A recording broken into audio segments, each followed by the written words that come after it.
दोस्तों आज हम लोग एक बुक पढ़ने जा रहे हैं जिसका नाम है जीतना है तो खुद से लड़ो, जो तरुण सिंह द्वारा लिखा गया है, जिनका कहना है कि एक जंग खुद की खुद से।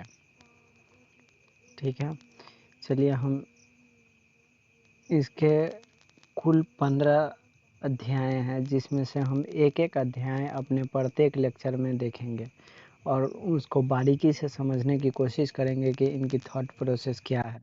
यह बहुत ही अच्छा बुक है और बहुत ही मोटिवेशनल बुक है। आप अगर रेगुलर वे में इसका प्रत्येक अध्याय अच्छे से देख गए तो विश्वास कीजिए मेरा, आप में कुछ न कुछ बदलाव तो ज़रूर आएगा, ये मेरा गारंटी है। चलिए आज हम इसका सबसे पहला अध्याय पढ़ना शुरू करते हैं, जिसका नाम है आपको यह किताब क्यों पढ़नी चाहिए। क्वेश्चन है कि आपको यह किताब क्यों पढ़नी चाहिए, ऐसा वो आपसे पूछ रहे हैं और इस अध्याय में वो हमको बताएंगे कि आखिर हम लोगों को इस किताब को क्यों पढ़नी चाहिए। आखिर इसमें ऐसी कौन सी बात है जो हमें इस किताब को पढ़नी चाहिए। चलिए देखते हैं आखिर ऐसी कौन सी बात है जो ये हमें बताना चाह रहे हैं। आज तक आपने बहुत लोगों की बहुत सारी अलग अलग सक्सेस स्टोरी सुनी होंगी, बहुत सारी मोटिवेशनल बुक्स पढ़ी होंगी। यकीनी तौर पर वे सभी शख्स जिनकी बुक्स आपने पढ़ी होंगी वे अपने निजी जीवन में सफल रहे होंगे, तभी उन लोगों ने अपने संस्मरण में अपने अनुभव आप लोगों से शेयर करे होंगे। किंतु कई लोगों को मैंने यह भी कहते सुना है कि क्योंकि यह लोग अब सफल हैं इसीलिए इनके लिए इस तरह की बातें करना बेहद आसान है। लेखक कहते हैं कि आज तक आप लोगों ने बहुत सारी सक्सेस स्टोरी सुनी होंगी, मोटिवेशनल बुक्स पढ़ी होंगी और यकीनन निश्चित तौर पे आपने जो भी बुक्स पढ़ी होंगी वो जिस शख्स ने भी लिखा होगा वह ज़रूर अपने निजी जीवन में सक्सेसफुल रहा होगा, तभी तो आपने उनकी बुक्स पढ़ी। लेकिन कई लोगों से लेखक बोलते हैं कि लेकिन कई सारे लोगों के मुंह से मैंने यह कहते सुना है कि क्योंकि यह लोग अब सफल हैं। कौन से लोग? जो बुक्स लिखे हैं वह लोग अब सफल हैं, इसीलिए इस तरह की बातें करना उनके लिए बेहद आसान है। ऐसा कि हमारे यहाँ का माहौल है। हिंदी में एक बड़ी ही प्रसिद्ध कहावत भी है, चढ़ते सूरज को सलाम किया जाता है और डूबते सूरज को कोई नहीं पूछता। बिल्कुल सही बात है। जब सूरज चढ़ता है यानी जब सूरज उगता है पूरब की दिशा से तो हम लोग सलाम करते हैं, सलाम करते हैं, उनकी पूजा करते हैं। और जब सूरज डूबता है तो उन्हें पूछते भी नहीं, ना कभी उनकी ओर देखते हैं। हालांकि इन सभी लोगों द्वारा, कौन से लोग? जो लोग के बुक्स लिखे हैं, सक्सेसफुल लोग, इन सभी लोगों द्वारा बताई गई बातें उतनी ही सच है जितना कि यह बात कि आप जिंदा हैं। हालांकि उन सभी लोगों द्वारा जो सक्सेसफुल हैं उनके द्वारा बताई गई बातें उतनी ही सच है जितना कि यह बात कि आप जिंदा हैं। किंतु फिर भी लोगों में यह भ्रम की स्थिति उत्पन्न हो ही जाती है और उन्हें लगता है कि यह सभी लोग सफल हैं इसीलिए इस तरह की बातें कर पा रहे हैं। वो भी बिल्कुल सही है, मैं ये नहीं कह रहा हूँ कि वो गलत हैं। वो जितना भी बोले हैं वो पूरी बात उतना ही सच है जितना कि यह कि आप जिंदा हैं। लेकिन फिर भी लोगों के मन में यह भ्रम उत्पन्न हो ही जाता है कि वे लोग ऐसा बात इसलिए कर पा रहे हैं क्योंकि वे लोग सफल हैं। तो मुझे इस बात ने रोमांचित कर दिया कि अगर एक व्यक्ति जो सफल होने के लिए संघर्ष कर रहा है वह अगर बताए कि क्या है सफलता की कुंजी, तो शायद अब लोगों के लिए इस तरह की बातें करना उतना आसान नहीं होगा। तो लेखक कहते हैं कि मुझे इस बात ने रोमांचित कर दिया, आश्चर्यचकित कर दिया कि यदि एक व्यक्ति जो सफल होने के लिए मेहनत कर रहा है, अभी संघर्ष कर रहा है, वह अगर आके बताए कि सफलता की कुंजी आखिर क्या है, तो शायद अब लोगों के लिए यह बात कहना उतना आसान नहीं रह जाएगा कि वे लोग सफल हैं इसीलिए ऐसा बात कर रहे हैं। सही है। अब चलिए अगला पैराग्राफ पढ़ते हैं।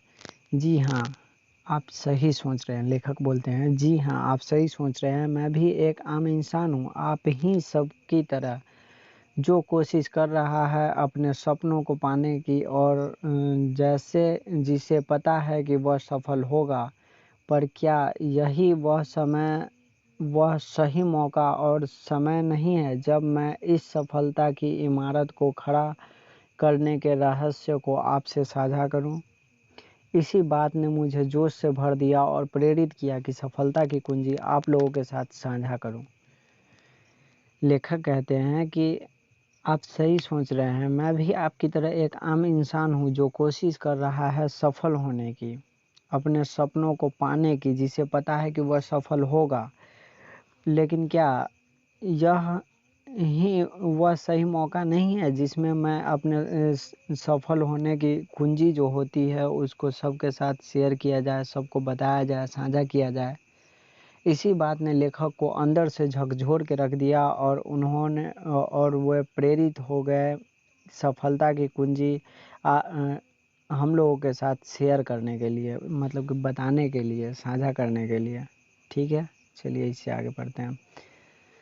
सफलता और असफलता का खुशी और गम से संबंध। सफलता और असफलता का खुशी और गम से क्या संबंध है, इसके बारे में अब समझने की कोशिश करते हैं। अब जो हमारा मूल मुद्दा था उस पे आते हैं कि यह किताब आपको क्यों पढ़नी चाहिए। यही ना था हमारा मेन मुद्दा, कि यह किताब आखिरकार हमें क्यों पढ़नी चाहिए। मेरे ख्याल में, ऐसा लेखक बोलते हैं, मैं नहीं, लेखक बोलते हैं कि मेरे ख्याल में अगर घुमा फिरा कर बात ना करें तो इसका सीधा सा जवाब यह है कि आप भी अपनी ज़िंदगी में सफल होना चाहते हैं, आप भी जीतना चाहते हैं, आप भी हर मंजिल पाना चाहते हैं, आप भी चाहते हैं कि लोग आपको सफल लोगों की श्रेणी में रखें। कुल मिलाकर आप भी अपने लक्ष्य को पाना चाहते हैं और इसमें गलत भी कुछ नहीं है। जहाँ तक मेरी समझ है, इस दुनिया में सबसे महत्वपूर्ण इमोशन है खुशी और गम। खुशी सब पाना चाहते हैं और गम से सब दूर रहना चाहते हैं। अगर घुमा फिरा कर बात नहीं किया जाए तो हम लोग यह बुक क्यों पढ़ रहे हैं? क्योंकि हमें एक लालसा है सक्सेसफुल बनने की, सफल बनने की, सफल होने की चाहत है, तभी तो हम इस बुक को पढ़ रहे हैं, नहीं तो भला क्यों पढ़ेंगे। ठीक है, अगर आप इस लेक्चर को देख रहे हैं तो इसका सीधा सा मतलब है कि आप सफल होना चाह रहे हैं। अगर नहीं चाहते तो ऐसे लेक्चर्स को कौन देखता है आजकल। चलिए, यही लेखक कहते हैं, मैं नहीं कह रहा। आप भी हर मंजिल पाना चाहते हैं, आप भी चाहते हैं कि लोग आपको सफल लोगों की श्रेणी में रखें। कुल मिलाकर आप भी अपने लक्ष्य को पाना चाहते हैं। बिल्कुल सही बात है और इसमें गलत भी कुछ नहीं है। जहाँ तक मेरी समझ है, इस दुनिया में सबसे महत्वपूर्ण इमोशन है खुशी और गम। लेखक कहते हैं कि जहाँ तक मेरी समझ है, जहाँ तक मैं समझ पा रहा हूँ, वहाँ तक इस दुनिया में सबसे महत्वपूर्ण इमोशन जो है, सबसे महत्वपूर्ण फीलिंग जो है, वह खुशी और गम है। खुशी सब पाना चाहते हैं और गम से सब दूर रहना चाहते हैं, लेकिन फिर भी ज़्यादातर होता उल्टा ही है। खुशी को हम तरसते रहते हैं और गम हमें घेरे रहता है। सफलता असफलता का सीधा संबंध खुशी और गम से है। ज़्यादातर सफल लोग अपने जीवन में खुश होते हैं, वहीं दूसरी तरफ ज़्यादातर असफल लोग अपने जीवन में दुखी। सही बात है, इस दुनिया में खुश कौन नहीं रहना चाहता है। सारे लोग खुशी रहना चाहते हैं और गम से दूरी बनाना चाहते हैं, गम से दूर रहना चाहते हैं, लेकिन होता बिल्कुल इसका उल्टा है। हम लोग खुशी के लिए तरस जाते हैं और गम हमें चारों तरफ से घेरे हुए रहता है। सफल लोग जो हैं वो खुश रहते हैं और और असफल लोग अपने जीवन में दुखी रहते हैं। लेकिन किसी किसी परिस्थिति में इसका उल्टा भी होता है, जैसे सफल होते हुए भी कुछ लोग दुखी होते हैं, और वहीं दूसरी तरफ असफल लोग असफल होते हुए भी खुश होते हैं। शायद इसका एक कारण यह है कि सफल व्यक्ति जिसने लक्ष्य को तो पा लिया है, लेकिन यह लक्ष्य उसके कभी थे ही नहीं। कभी कभी सफल होने के बावजूद भी कुछ इंसान दुखी रहता है, लेकिन और कुछ इंसान असफल होने के बावजूद भी बहुत खुशी खुशी अपनी ज़िंदगी जीते रहता है। ऐसा क्यों होता है? क्या आपने कभी सोचा है कि आखिरकार ऐसा क्यों होता है? आगे वो तो पूरा सक्सेसफुल इंसान है, सफल है, पैसा गाड़ी सब कुछ है उसके पास, फिर भी वो दुखी क्यों रहता है? क्योंकि वो इंसान अपने गोल को पूरा नहीं किया। अपना गोल जो भी बनाया था वो वहाँ से भटक गया। अर्थात उसका जो भी गोल था ना, वो उसका अपना लक्ष्य नहीं था, अपना गोल नहीं था, वो दूसरों को देख के बनाया था। चलिए इसे आगे पढ़ते हैं कि आखिरकार क्या कहना चाहते हैं हम लोग, मतलब कि यहाँ से भटक जा रहे हैं। चलिए इससे अगला लाइन पढ़ते हैं। लेखक कहते हैं कि यह लक्ष्य उसके कभी थे ही नहीं। जैसे एक विद्यार्थी जिसे आसमान में उड़ती हुई जहाज बहुत अच्छे लगते हैं, किंतु अपने पिताजी के कहने पर उसे मेडिकल की पढ़ाई करनी पड़ी। हो सकता है वह अपने एग्ज़ाम अच्छे नंबरों में उत्तीर्ण तो कर ले और डॉक्टर भी बन जाए, परंतु क्या वह कभी खुश रह सकता है? उदाहरण के तौर पर हम एक विद्यार्थी को देखते हैं जो आसमान में जो हवाई जहाज़ उड़ रहा है उसको देखकर बहुत खुश होता है, लेकिन उसके पिताजी बोलते हैं कि डॉक्टर बन जाने के लिए वह बहुत मेहनत करके यदि अच्छा नंबर ले भी आता है, डॉक्टर बन भी जाता है, तो क्या वह अपने जीवन में खुश रह सकता है? बिल्कुल नहीं रह सकता है। क्यों? क्योंकि वो उसने अपने मन की नहीं की, दूसरों के अंदर में आके की। क्योंकि उसने अपने निर्धारित लक्ष्य को प्राप्त तो कर लिया, अपना जो उसका फिक्स गोल था उसको तो उसने अचीव तो कर लिया, प्राप्त तो कर लिया, लेकिन असल में यह लक्ष्य उसके कभी थे ही नहीं, तो भला खुशी उसकी कैसे हो सकती है? और शायद वह अपनी पूरी ज़िंदगी दुखी रहे। तो समझने वाली बात यह है कि लक्ष्य का चुनाव आपको सावधानी के साथ करना होता है, और यह लक्ष्य आपके स्वयं के होने चाहिए, तभी आप उन लक्ष्य को पाने पर सच्ची खुशी का अनुभव कर पाओगे। कहते हैं कि लक्ष्य का चुनाव हमें बिल्कुल सावधानी पूर्वक करना चाहिए, किसी के बहकावे में आके नहीं करना चाहिए, तभी आप जीवन भर खुशी रह पाओगे और सच्ची खुशी का अनुभव कर पाओगे उसको अचीव करने के बाद, उसको प्राप्त करने के बाद। चलिए इसे आगे पढ़ते हैं। कई बार हार कर भी आप खुश इसलिए हो जाते हैं क्योंकि मन से तो आप हारना ही चाहते थे, असल में आपका लक्ष्य हारना ही था। यहाँ आपको थोड़ा अजीब लग रहा होगा कि भला क्यों कोई इंसान असफल होना चाहेगा? भाई जेन्युइन सा क्वेश्चन है।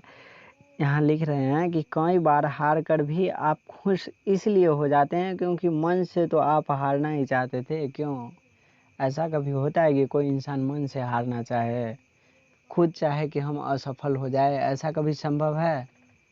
आप बोलेंगे नहीं, लेकिन हाँ ऐसा संभव है। चलिए हम आपको आगे एग्जाम्पल के तौर पे समझाते हैं। आइए इसे एक उदाहरण से समझते हैं। मानो आपका स्वयं का बच्चा या आपके किसी रिश्तेदार या पड़ोसी का बच्चा आपके साथ पंजा लड़ाना चाहता है, तो ऐसी परिस्थिति में क्या आप इस बच्चे से जीतना चाहेंगे? बताइए। मान लीजिए कि आपका अपना बच्चा या फिर किसी पड़ोसी का बच्चा, रिश्तेदार का बच्चा आपके साथ पंजा लड़ाना चाहता है, तो ऐसी परिस्थिति में क्या आप उस बच्चे से जीतना चाहेंगे? जी नहीं। आप चाहेंगे कि आप उस बच्चे से हार जाएं और उसका उत्साहवर्धन करें, और साथ में इस बच्चे के चेहरे पर जो मुस्कान आएगी वह आपके लिए बहुमूल्य होगी। इस मुस्कान का मूल्य आप जीत कर भी नहीं चुका सकते थे, इसीलिए आपका लक्ष्य होगा इस बच्चे के चेहरे पर मुस्कान लाना, और उसके लिए ज़रूरी है हारना, और इस हार में भी आपकी जीत होगी और आप हार के भी बहुत खुशी अनुभव करेंगे। आइए हम समझने की कोशिश करते हैं कि आखिरकार इस पैराग्राफ में उन्होंने हमें क्या समझाया। मान लीजिए कि अगर आपका कोई बच्चा या फिर आपके किसी पड़ोसी का बच्चा आपके साथ पंजा खेलना चाहता है, तो क्या आप उस बच्चे से पंजा में जीतना चाहेंगे? नहीं जीतना चाहेंगे। क्यों? क्योंकि अगर आप जीत जाते हैं तो वो बच्चा उदास हो जाएगा। इसीलिए आप उस बच्चे से हारना पसंद करेंगे, क्योंकि उस बच्चे की खुशी आपके लिए बहुमूल्य है, उसकी मुस्कान ही आपके लिए बहुमूल्य है। इसीलिए आप जानबूझकर हारना पसंद करेंगे। और यह हार भी आपको एक बहुत ही अच्छी खुशी की अनुभव कराएगी, बहुत ही अनमोल खुशी की अनुभव कराएगी, यही कहते हैं। इससे आगे पढ़ते हैं। खैर, मोटे मोटे तौर पर एक बात तो स्पष्ट हो जाती है कि सफलता असफलता का यकीनी तौर पर संबंध और कहीं कहीं तो सीधा संबंध है खुशी और गम से। अगर मोटे मोटे तौर पर बात किया जाए तो हमें साफ साफ दिखाई दे रहा है कि सफलता और असफलता का यकीनन तौर पर संबंध किससे है? खुशी और गम से है। क्योंकि यदि हम सफल होंगे अपने सोचे हुए, अपने थिंकिंग के अराउंड, यदि हम सफल होंगे तो हमें खुशी मिलेगी, और अगर असफल हो गए, फेल हो गए, तो हमें दुखी मिलेगी। यह तो प्रकृति का नियम है कि हर इंसान खुश रहना चाहता है और दुख को वह अपने जीवन से निकाल फेंकना चाहता है। इसीलिए इंसान हमेशा जीतना चाहता है और अपने लक्ष्य को पाते रहना चाहता है, और इसमें कुछ गलती भी नहीं है। यह प्रकृति का ही नियम है कि हर इंसान खुश रहना चाहता है और दुख को अपने जीवन से दूर निकाल फेंकना चाहता है। इसीलिए इंसान हमेशा जीतना चाहता है और अपने लक्ष्य को पाते रहना चाहता है, और इसमें कुछ गलत भी नहीं है। जैसे खाना हमारे तन के लिए ज़रूरी है, वैसे ही जीतना हमारे मन के लिए ज़रूरी है। जीता हुआ व्यक्ति आशान्वित हो जाता है, वहीं हारे हुए व्यक्ति को निराशा घेर लेती है। जीता हुआ व्यक्ति कॉन्फिडेंट फील करता है, जो हारे हुए व्यक्ति में आत्मविश्वास की कमी हो जाती है। जीता हुआ जो व्यक्ति है वह आशान्वित रहता है, जबकि हारा हुआ व्यक्ति को निराशा घेर लेती है। जीता हुआ व्यक्ति बिल्कुल कॉन्फिडेंट हो जाता है, मैं ये भी कर सकता हूँ, ये भी कर सकता हूँ, ये भी कर सकता हूँ, मेरे लिए कुछ भी इम्पॉसिबल नहीं है। लेकिन वहीं अगर देखा जाए तो हारा हुआ व्यक्ति के पास आत्मविश्वास की कमी हो जाती है, उसे खुद पर डाउट होने लगता है, खुद के मतलब सेल्फ कॉन्फिडेंस पूरा गिर जाता है, आत्मविश्वास पूरा गिर जाता है। लगता है जैसे मैं कुछ भी नहीं कर सकता, मैं एक लूजर हूँ। जीता हुआ व्यक्ति अपने लिए और कठिन लक्ष्य तय कर लेता है। जो व्यक्ति जीतता है वह अपने लिए और कठिन लक्ष्य तय कर लेता है। मैं ये भी कर सकता हूँ, ये भी कर सकता हूँ, मैं सब कुछ कर सकता हूँ। तो हारा हुआ व्यक्ति अपने वर्तमान लक्ष्य से भी दूरी बनाने लगता है। वहीं जो हारा हुआ व्यक्ति है वह उसका जो अभी का, प्रेजेंट का, वर्तमान का जो लक्ष्य है उससे भी दूरी बनाने लग जाता है, उसको भी छोड़ने लग जाता है, टालने लग जाता है। जीता हुआ व्यक्ति समाज में अपना रुतबा बढ़ाता है। जो व्यक्ति जीतता है उसके अंदर पहले से ही कॉन्फिडेंट होता है, वह सब कि मैं सब कुछ कर सकता हूँ, तो वह इंसान समाज में अपना रुतबा बढ़ाता है। वहीं हारा हुआ व्यक्ति समाज से अलग थलग पड़ने लग जाता है, अलग रहने लग जाता है, अपने परिवार से, समाज से, सब से। कुल मिलाकर यह तो हमें समझ में आ गया कि हर व्यक्ति जीतना ही चाहता है। कुल मिलाकर हमें यह बात तो समझ में आ गई कि जितने भी इंसान हैं सभी जीतना ही चाहते हैं, वह हमेशा खुश रहना चाहते हैं। तो फिर क्यों इस दुनिया में सिर्फ कुछ लोग ही अपने लक्ष्य को प्राप्त कर पाते हैं? आखिर हर इंसान सफल होना चाहता है, हर इंसान खुश रहना चाहता है, तो फिर हमेशा खुश रहना चाहता है, और उसे पता भी है कि खुश कैसे रहा जा सकता है। जब वह अपने लक्ष्य को प्राप्त करते रहेगा, जब वह अपना कॉन्फिडेंट लेवल ऊपर बढ़ाए रखेगा, अपने लक्ष्य को, जब वह हमेशा जीतता रहेगा। लेकिन फिर भी इस दुनिया में सिर्फ कुछ लोग ही अपने लक्ष्य को प्राप्त कर पाते हैं। ऐसा क्यों? और ज़्यादातर लोग असफल क्यों हो जाते हैं? कोई तो कारण होगा।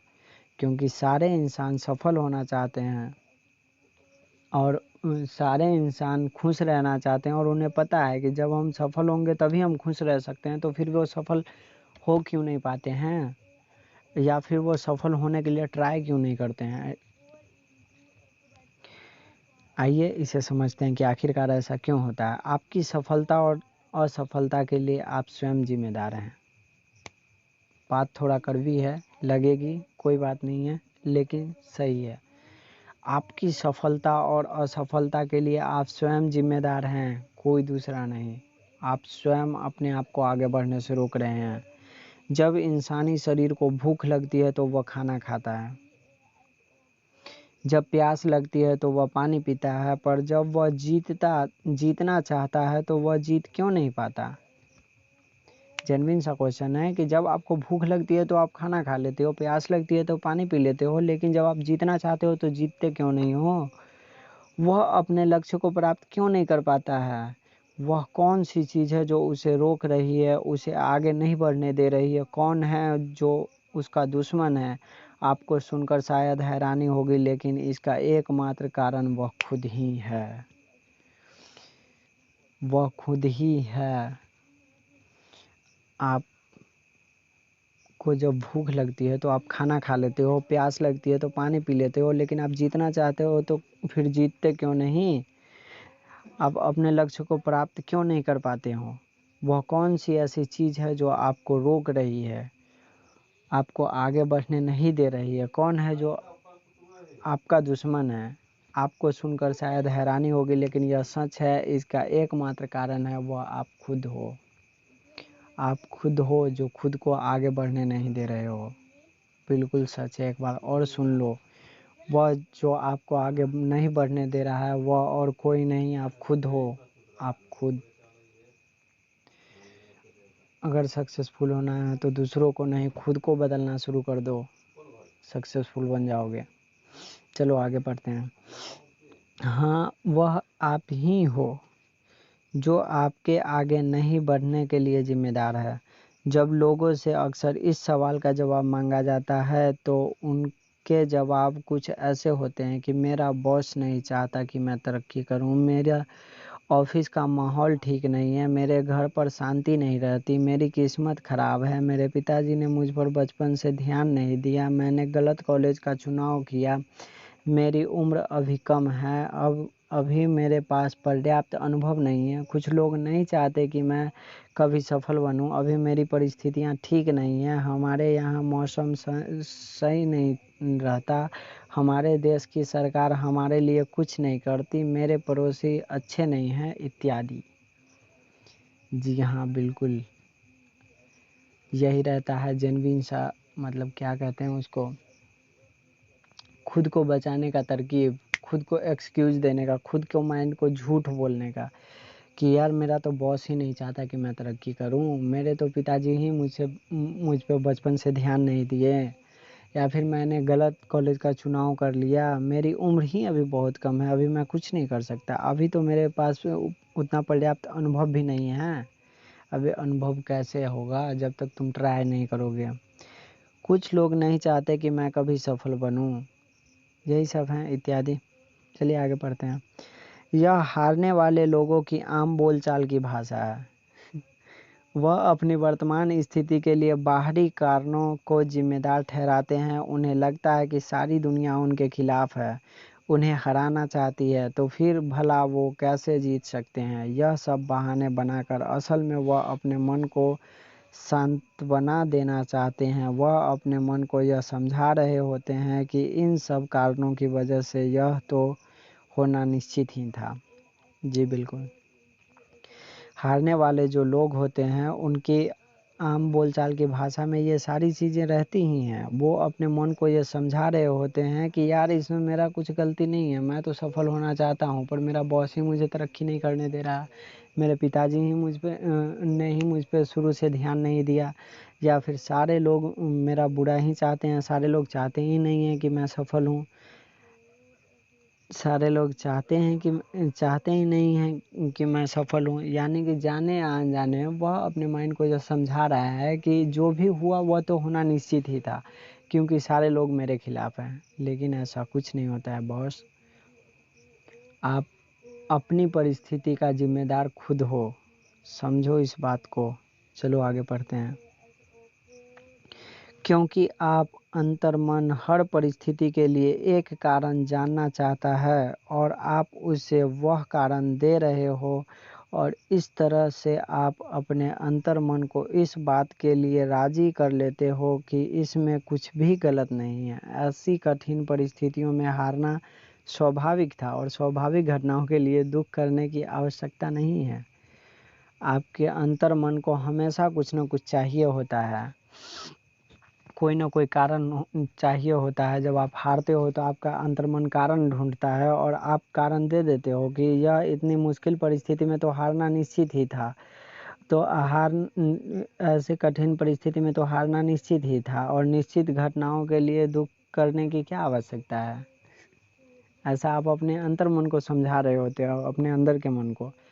जब आप जिंदगी में पहली बार हारते हैं, जब आप जिंदगी में पहली बार हारते हैं तो आपका मन इन कारणों को जल्दी से स्वीकार नहीं करता और दुखी हो जाता है, लेकिन बार बार हारने पर इसी तरीके से स्पष्टीकरण देने के कारण आपका अंतर्मन इन सभी कारणों को स्वीकार करने लग जाता है और उसके बाद हारना आपके अंतर्मन के लिए एक स्वाभाविक घटना हो जाती है, मानो जैसे आम बात हो। जब आप ज़िंदगी में पहली बार हारते हैं तो आपका मन यह नहीं मानता है और आपका मन दुखी हो जाता है, लेकिन जब यह घटना बार बार दोहराने लगते हैं आप और अपने मन को एक कारण देने लग जाते हैं तो आपका मन भी समझ लेता है कि यह एक स्वाभाविक घटना है। हारना एक स्वाभाविक घटना है, एक निश्चित घटना है जो होती ही है, और आपका अंदर का जो मन है वह यह बात समझ लेता है और मानो जैसे कोई आम बात हो। आपका अंतर्मन यह बात मान लेता है कि हारना एक स्वाभाविक प्रक्रिया है और इसमें कुछ भी गलत नहीं है और ना ही इसमें ऐसा कुछ है जिसका दुख मनाया जाता है। जब आप खुशियों को सफल होकर प्राप्त नहीं कर पाते तो हारने के बाद आप अपने अंतर्मन में इन स्पष्टीकरण के द्वारा ऐसा माहौल बना लेते हो जिससे कि आपको बहुत कम दुख हो, और फिर हारने के बाद आपका अंतर्मन दुख मनाना या परेशान होना बंद हो जाता है। फलस्वरूप वह जीतने के लिए भी पर्याप्त कोशिश नहीं करता या कहे तो काम कम कर देता है और फिर वह बार बार हारता चला जाता है। आपका जो अंतर्मन है वह हारना एक स्वाभाविक प्रक्रिया की तरह सोचता है और इसमें कुछ भी गलत नहीं है और ना ही इसमें कुछ ना ही हारने में कुछ ऐसा बात है जिसके लिए दुख मनाया जाए। जब आप खुशियों के लिए सफल नहीं हो पाते हैं तो अपने अंतर्मन को बार बार ये सारे बातें समझा कर यही सब कारण देकर मना लेते हैं और जिसका फलस्वरूप होता है कि आपका अंतर्मन दुखी होना बंद कर देता है हारने पर, और उसके बाद आप सफल होने के लिए भी पर्याप्त कोशिश नहीं करता है जितनी करनी चाहिए, तो जितनी करनी चाहिए और बार बार हारता चला जाता है जीवन में। हार का कारण क्या है? Justification driven model. Justification driven model क्या कहता है? यह मॉडल हमसे क्या कहता है? आइए पढ़ते हैं। हार का आखिरकार क्या कारण है? आपने स्वयं ही यहाँ पर अपने अंतर्मन के चारों तरफ एक जाल बुन दिया है जिसमें से आपका अंतर्मन चाहकर भी बाहर नहीं निकल पा रहा है। आइए इसे एक मॉडल के द्वारा समझने का प्रयास करते हैं जिसे हम जस्टिफिकेशन ड्रिवन मॉडल कहते हैं। आप जो हैं स्वयं ही यहाँ पर अपने अंतर्मन, अपने जो अंदर का मन है उसके चारों तरफ एक जाल बुन दिया है, अपने चारों तरफ एक जाल बुन दिया है जिससे आप खुद ही नहीं निकल पा रहे हैं। आइए हम इस घटना को एक मॉडल के द्वारा समझते हैं जिसे जस्टिफिकेशन ड्रिवन मॉडल कहा जाता है। जब आप हारते हो तो दुखी हो जाते हो क्योंकि यह स्वाभाविक प्रतिक्रिया है और यह तो आपके मन में सुख को पाने की इच्छा को और भी प्रबल कर देती है। जब आप हारते हो तो आप दुखी हो जाते हो, यह स्वाभाविक प्रक्रिया है, यह सबके साथ होता है और यही आपको दुखी होना ही आपके सुखी होने की जो इच्छा है उसको और मजबूत बना देता है, जो कि होना चाहिए।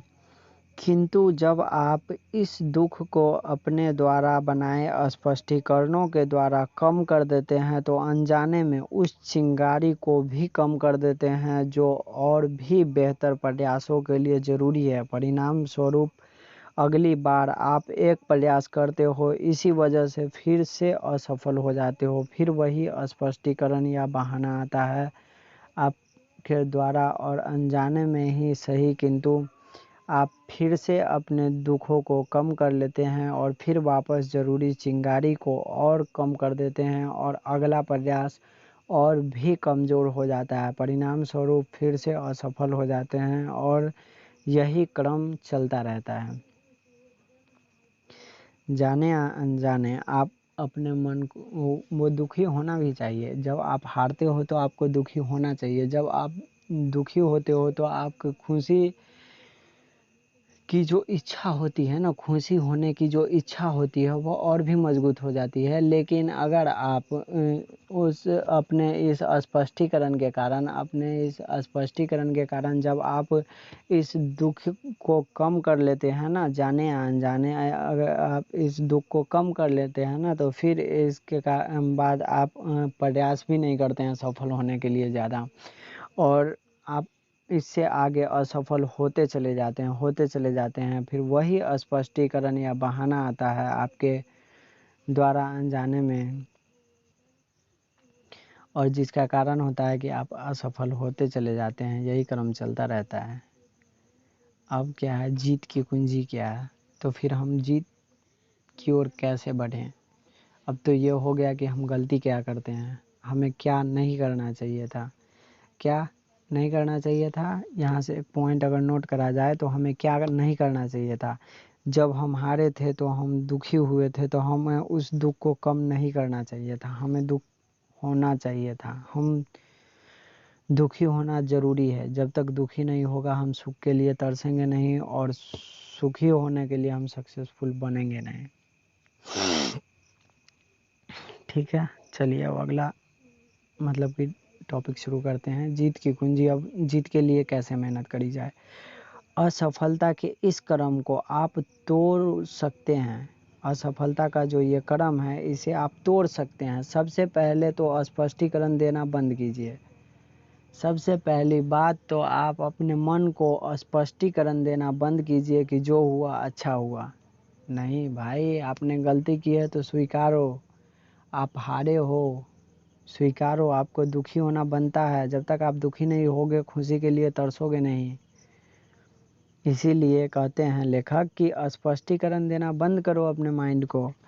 आपकी हार के इकलौते जिम्मेदार आप स्वयं ही हैं।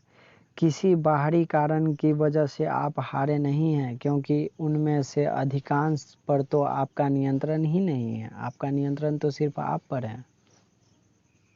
बिल्कुल सही बात है। आपकी हार के आप इकलौते जिम्मेदार हो, क्योंकि बाहरी कारण की वजह से आप हारे नहीं हो, क्योंकि उनमें से अधिकांश पर तो आपका नियंत्रण ही नहीं है। आपका नियंत्रण तो सिर्फ आप पर है। इसीलिए अगर आप हारने के बाद भी जीतना चाहते हैं तो सबसे पहले मानना, स्वीकार करना या एक्सेप्ट करना सीखना होगा, और यह भी सीखना होगा कि आपकी हार के जिम्मेदार आप ही हैं। परिस्थितियां जैसी आपके लिए है वैसे ही दूसरों के लिए भी है। उन पर उनका नियंत्रण ना कभी था, ना कभी है और ना ही कभी होगा।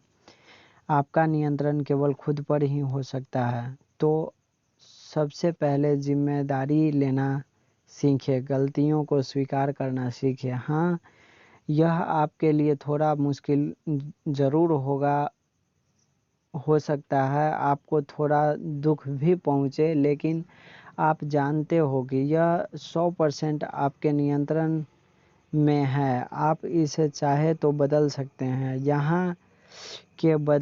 यहाँ से आपके मन में दोबारा आशा आएगी जीत को पाने की, और अब आप अपनी गलतियों को पहचान कर अपनी कमियों को दूर करके फिर से स्वयं को एकजुट करेंगे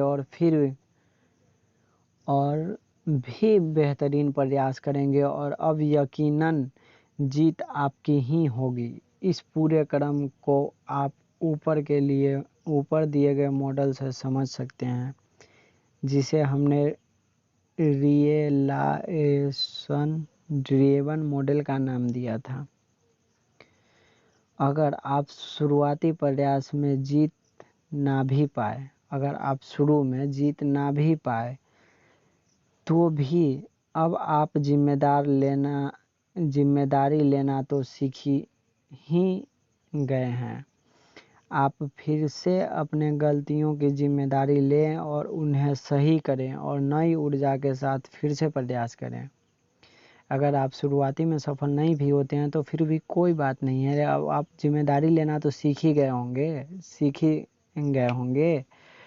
आप फिर से अपनी गलतियों की जिम्मेदारी लें कि मेरे से ये गलती हुई है, उसको एक्सेप्ट करें, स्वीकार करें और फिर एक नई ऊर्जा के साथ प्रयास करें।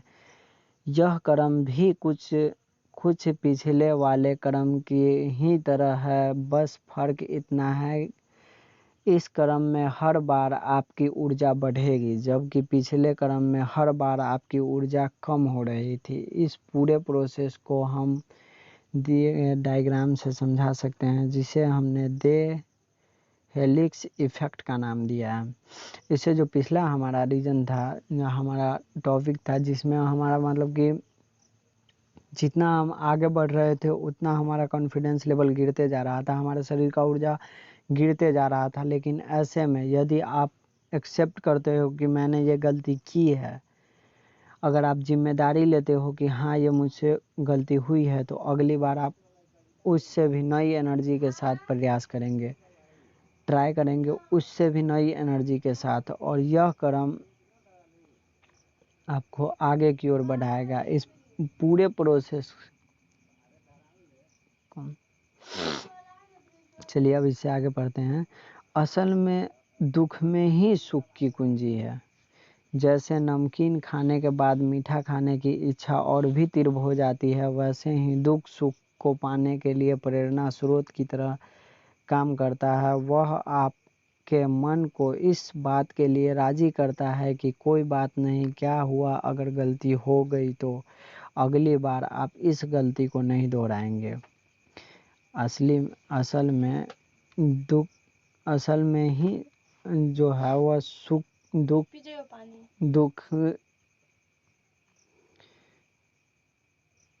असल में जो है वह दुख में ही सुख की कुंजी है। जैसे नमकीन खाने के बाद मीठा खाने की इच्छा बहुत ज़्यादा बढ़ जाती है, वैसे ही दुख सुख को पाने के लिए प्रेरणा स्रोत की तरह काम करता है, एक प्रेरणा की तरह काम करता है।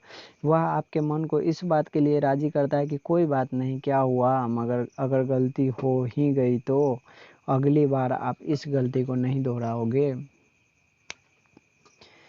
हार का दुख आपके मन को मजबूती के साथ फिर से शुरुआत करने के लिए तैयार करती है और आपके प्रयासों को कई गुना करने के लिए प्रेरित करता है। साथ ही दुख आपकी सुख की इच्छा को और भी तीव्र कर देता है।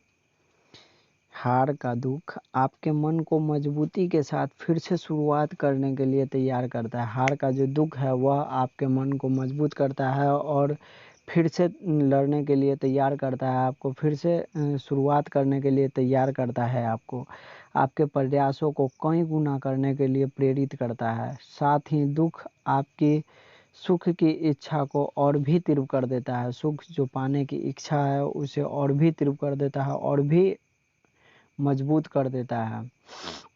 जैसे नमकीन के बाद मीठा और भी अच्छा लगता है, वैसे ही दुख के बाद सुख का भी उतना ही अधिक मज़ा आता है। जैसे धूप के बाद छाया का महत्व बढ़ जाता है, वैसे ही हारने के बाद भी जीत का महत्व बहुत बढ़ जाता है। तो इस किताब में हम चर्चा करेंगे कि अगर आप असफल हो, हार चुके हो, आपका मन कमज़ोर पड़ चुका है, तो कैसे सफलता के द्वारा द्वार को फिर से खोलना है और उसके लिए आपको किसी और से नहीं अपितु लड़ना है तो सिर्फ और सिर्फ अपने आप से, और जीतना है खुद से, खुद को खुद से। इस किताब में हम इसी बात का चर्चा करने वाले हैं कि असफल हो, हार चुके हो और कमज़ोर पड़ चुके हो, कोई बात नहीं है। हम लोग इस बुक में इसी पर स्टडी करेंगे कि अब लड़ना है सिर्फ और सिर्फ खुद से, खुद के लिए। इंसानी जीवन अमूल्य है। आपने एक बात बचपन में किताबों में ज़रूर पढ़ी होगी कि इंसान का सामाजिक प्राणी है। इंसान एक सामाजिक प्राणी है, मतलब इंसान अकेला नहीं रह सकता। उसकी यह प्रकृति जानवरों से अलग है, लेकिन बस क्या इतना भर ही फर्क रह जाता है इंसानों और जानवरों में? आइए इसे समझते हैं। क्या आप जानते हैं कि इस धरती पर जीवी की 120 से 150 करोड़ विभिन्न प्रजातियां पाई जाती है। उन्हीं में एक है मानव, जो कि इस संसार की सबसे उच्च कोटि की प्रजाति है। मानव बाकी सब ही सजीव प्रजातियों में बहुत उन्नत है, और इसका वैज्ञानिक कारण है इंसान के दिमाग में पाया जाने वाला सेरेब्रल कॉर्टेक्स।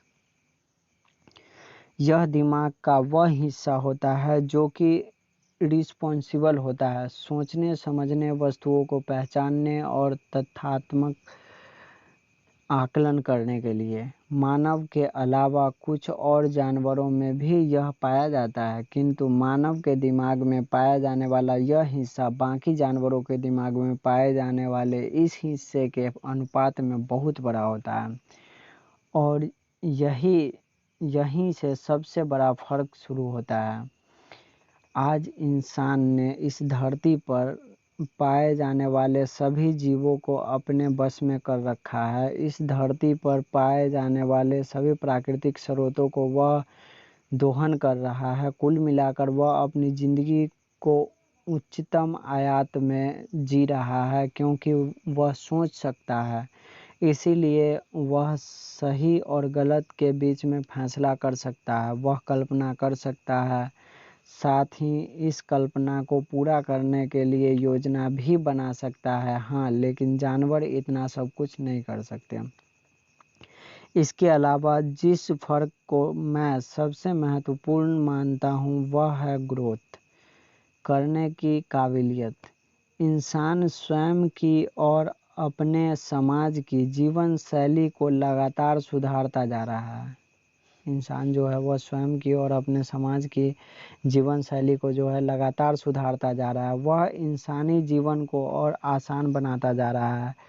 अगर ऐसा नहीं होता तो क्या हम आज से 200 साल पहले हजारों मील दूर बैठे अपने ही किसी दोस्त से बात करने के बारे में सोच सकते थे? शायद हम इसकी कल्पना भी नहीं कर सकते थे। आज से 200 साल पहले क्या हम ऐसे हम कल्पना भी नहीं कर सकते थे? क्या इसी तरह हम पक्षियों की भांति आसमान में उड़ने के बारे में सोच सकते थे? कदापि नहीं, ऐसा संभव ही नहीं था।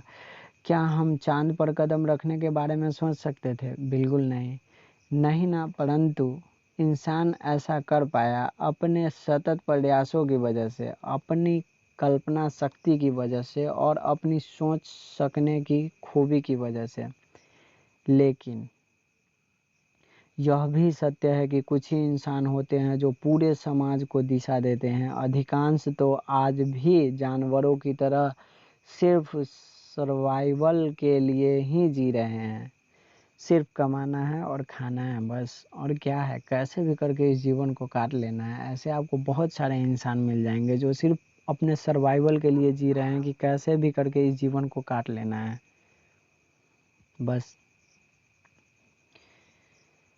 एक बार तुलना करके देखो, एक शिकारी जानवर की एक सर्वाइव कर रहे इंसान के साथ। जैसे जानवर शिकार कर रहा है खुद को जिंदा रखने के लिए, उसी तरह हम में से कुछ लोग भी कमा रहे हैं ताकि हमारी रोजी रोटी चलती रहे। जैसे जानवर शिकार कर रहा है खुद को जिंदा रखने के लिए, वैसे ही कुछ इंसान सिर्फ उतना ही काम करते हैं जितना उनके सर्वाइवल के लिए ज़रूरी है, उनके जीने के लिए ज़रूरी है। और जैसे पेट भरा होने पर जानवर सिर्फ आराम करता है, उसी प्रकार कुछ इंसान सिर्फ उतना काम करते हैं जितना जिंदा रहने के लिए ज़रूरी है। बाकी बचे समय और ऊर्जा को वे खर्च ही नहीं करना चाहते। तो आप खुद सोचिए, क्या फ़र्क है कुछ जानवर और ऐसे लोगों में? क्या ऐसे लोग इतने बहुमूल्य इंसानी जीवन को व्यर्थ नहीं कर रहे हैं? आप खुद सोचिए। जैसे जानवर शिकार करते हैं खुद को जिंदा रखने के लिए, वैसे ही कुछ इंसान कमा रहे हैं खाना सिर्फ अपने सर्वाइवल के लिए, अपने आप को खाना मतलब कि खिलाने के लिए, सिर्फ खाने के लिए बस। इसके बाद और कुछ नहीं, सिर्फ अपने सर्वाइवल के लिए ही जी रहे हैं। और बाकी समय जो बच रहा है खाना पेट भरने के बाद, वो आराम कर रहे हैं, आराम से सो रहे हैं, इसमें बिता रहे हैं। आप ही सोचिए, क्या वह अपने इंसानी जो बहुमूल्य जीवन है उसको व्यर्थ नहीं कर रहे हैं? बिल्कुल कर रहे हैं। सही मायने में ऐसा इसलिए है, सही मायने में यदि देखा जाए तो ऐसा इसलिए है क्योंकि वह लक्ष्य विहीन जीवन जी रहे हैं। उनका जीवन में कोई लक्ष्य ही नहीं है, बस खाना खाना है और जीवन को कैसे भी करके काट लेना है। या यूं भी कह सकते हैं कि वह सिर्फ खुद को जिंदा रखने के लिए जी रहे हैं। बिल्कुल सही बात, हम पहले से ही बोल रहे थे, वो सिर्फ खुद को जिंदा रहने के लिए जी रहे हैं। वे सिर्फ उतना ही प्रयास कर रहे हैं जितना जिंदा रहने के लिए आवश्यक है, जितना से पेट भर जाए और अपने मतलब आने वाले प्रजातियों का पेट भर जाए, अपने आने वाले क्या कहते हैं उसके पुष्टों की पेट भर जाए। और कुछ लोग तो उनके लिए भी नहीं सोचते, सिर्फ अपना पेट भर जाए और अपना जो अभी का परिवार है फिलहाल का 2-4 उनका पेट भर जाए, बस बहुत है अपना जीवन में। मैं यहाँ यह नहीं कह रहा कि खुद के सर्वाइवल के लिए किया गया काम गलत है। ऐसा आप लोग कदापि नहीं सोचिएगा कि लेखक ऐसा कह रहे हैं कि खुद के सर्वाइवल के लिए काम करना गलत है। यूं भी कह खुद के सर्वाइवल के लिए किया गया काम गलत है। इंसानी काबिलियत इससे कहीं ज़्यादा है। सिर्फ इतना करके तो आप अपनी क्षमताओं का सही से दोहन ही नहीं कर पा रहे हैं। इसे इस उदाहरण से समझते हैं। एक उदाहरण है जिससे हम इसे समझते हैं कि आखिरकार ऐसा क्यों हो रहा है। एक व्यक्ति है जिसके बैंक अकाउंट में करोड़ों रुपए हैं और फिर भी वह एक दरिद्र की तरह जिंदगी गुजार रहा है। क्या आपको ऐसे व्यक्ति पर हंसी नहीं आएगी? एक व्यक्ति जिसके बैंक अकाउंट में करोड़ों के रुपए है, फिर भी वो सड़क पे बैठ के भीख मांग रहा है, दरिद्र की तरह अपनी ज़िंदगी जी रहा है। ऐसे इंसान पे तो सबको हंसी आएगी, कॉमन सी बात है। वह क्यों नहीं अपनी संपत्ति का उपयोग करके अपने दरिद्रता को दूर कर लेता? इसी प्रकार की परिस्थिति कई इंसानों की है। अधिकांश को तो पता ही नहीं कि उनके पास कितनी क्षमता है। वह पूरी ज़िंदगी अंडर वैल्यूड होके निकाल देते हैं। इस किताब का एक मकसद यह भी है कि आपको आपके सही पोटेंशियल का ज्ञान करवाया जाए और वह तकनीक बताई जाए जिससे आप अपनी क्षमताओं का सही उपयोग कर पाएँ और यह जान पाएँ कि कैसे आप अपनी और अपने समाज की जीवन शैली को और बेहतर बना सकते हैं। एक बात हमेशा ध्यान रखना, एक सच्चा इंसान वही है जो स्वयं के साथ साथ समाज में भी सुधार लाए या स्वयं की और समाज की जीवन शैली को बेहतर बनाए। सामाजिक प्राणी को असली महत्व यही है, नहीं तो झुंड में तो जानवर भी रहते हैं। अब एक बार खुद के लिए सोच कर देखें कि कहीं आप भी तो सिर्फ स्वयं के बारे में नहीं सोचते और सिर्फ जिंदा रहने के लिए ही तो काम नहीं कर रहे हैं। अपना एक स्वास्थ्य मूल्यांकन करें। स्वीकार्यता स्वयं स्वीकार्यता हमेशा ज़रूरी होती है बदलाव के लिए, ग्रोथ के लिए, क्योंकि बदलाव का शुरुआती बिंदु स्वीकार्यता ही है। आप खुद को देखें, खुद के ऊपर मूल्यांकन करें कि क्या मैं भी ऐसा ज़िंदगी तो नहीं जी रहा हूँ। अगर जी रहे हैं तो इसे स्वीकार करें, क्योंकि जब तक आप स्वीकारोगे नहीं तब तक आप में बदलाव आएगा नहीं। अगर बदलाव चाहते हो तो सबसे पहला कदम जो है वह आपको स्वीकार्यता ही है। सबसे पहले आपको स्वीकार करना पड़ेगा अपनी गलती को। अगर आप मूल्यांकन में आप भी खुद को ऐसे ही पा रहे हैं तो आपको आज ही इंसान बनने की तरफ कदम बढ़ा देना चाहिए। उसमें यह किताब आपकी पूर्णतः मदद करेगी। इंसान होना गर्व की बात है, किंतु गर्व करने से पहले सच्चे मायने में इंसान होना ज़रूरी है। आप सभी लोग अभी अलग अलग किरदारों में होंगे। कुछ विद्यार्थी होंगे तो अपनी पढ़ाई पर ध्यान लगाना चाहते होंगे, कुछ प्रतियोगी परीक्षा की तैयारी कर रहे होंगे, कुछ अपने प्रोफेशनल कैरियर में सक्सेसफुल होना चाहते होंगे, कुछ व्यवसायी अपने व्यवसाय को बहुत फ़ायदेमंद बनाना चाहते होंगे, और कुछ सेल्स पर्सन अपने सेल बढ़ाना चाहते हैं। इसका मतलब हम में से अधिकांश जानते हैं कि हम क्या पाना चाहते हैं, लेकिन फिर क्यों हम बार बार चूक जाते हैं। हम जीतना चाहते हैं लेकिन फिर क्यों हार जाते हैं। क्यों हम हमारे प्रयासों के बीच रास्ते में ही छोड़ देते हैं। क्यों हर बार लक्ष्य से हमारा ध्यान भटक जाता है। क्यों हमारा फोकस बार बार टूट जाता है। और क्यों कुछ लोग हमेशा जीतते रहते हैं। आखिर ऐसा क्या करते हैं वह लोग जो हम नहीं कर पा रहे हैं। इन सभी सवालों का जवाब भी इन किताब में आपको मिलेगा। अगर सही मायने में कहूँ तो यह किताब आपको अपने लक्ष्य को पूरा करने में मदद करेंगी। यह एक गुरु की तरह आपको आपकी गलतियाँ बताएंगी और उन्हें सही करने के तरीके और उन पर डटे रहने के लिए ज़रूरी संकल्प शक्ति का स्रोत भी बताएगी। इस किताब में बताए तरीकों से आप अपने जीवन में हर लक्ष्य प्राप्त कर सकते हैं जो आप प्राप्त करना चाहते हैं। बस आपको इस किताब को अंत तक पढ़ना होगा और आप अपने जीवन में उतारना होगा। ये चैप्टर ख़त्म हुआ दोस्तों। अगर आप लोग इस बुक को अंत तक पूरा जो 15 चैप्टर है उसको अंत तक पूरा एकदम डिटेल में पढ़ना चाहते हैं तो हमारे चैनल को सब्सक्राइब करें और लाइक करें और कमेंट करें। हम आपके लिए रेगुलर मेहनत कर रहे हैं और इस लेक्चर को 2 बार 3 बार हो सके तो रिवाइज करें और अच्छे से सुने कि आखिरकार इसमें कहा क्या गया है। बहुत ही गहराई तक इसमें बात कही गई है जो आपके जीवन को बदल सकता है, आपकी सोचने की नज़रिया को बदल सकता है। आप जो बेर बेर असफल हो रहे हैं उसके कारणों को पूरी तरह से चेंज कर सकता है सिर्फ ये एक चैप्टर। अभी तो बाकी 15 चैप्टर बाकी है मेरे दोस्त। तो फिर जुड़े रहें मेरे साथ रेगुलर अपडेट के लिए और सब्सक्राइब करें और नोटिफिकेशन बेल को भी दबा दें।